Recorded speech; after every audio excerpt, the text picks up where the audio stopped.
buri segonda imwe gusa ku isi hose hoherezwa email zirenga 3,500,000. Hoherezwa kandi message zo kuri WhatsApp, SMS ndetse n'izindi zirenga 8,000,000. Abantu barenga 100,000 bagira ibyo bashakisha ku rukuta ndetse n'urubuga rwa Google. Video zirenga 500 ku isaha zishyirwa ku muyoboro ndetse no ku rukuta rwa YouTube. Bivuze ko mu munota umwe wonyine gusa internet itwara irenga terabyte 400. Abantu barenga 5,000,000 kuzamura bohererezanya ubutumwa ku mbuga nkoranyambaga zigiye zitandukanye.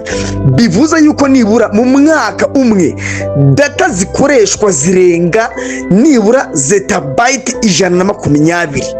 Ibi bintu byose bikorwa mu masegonda make ndetse no mu kanya gatoya nta kuguhumbya. Ese ubundi ibi bintu bikorwa gute? Nje nitwa NG Batista, YouTube channel ni GB Info Rwanda. Reka tubivugeho. Ubundi hari ikintu gikomeye abantu benshi batazi ku isi. Hafi ya 95% ya internet inyura mu nsinga ziri munsi y'inyanja. Izi zitwa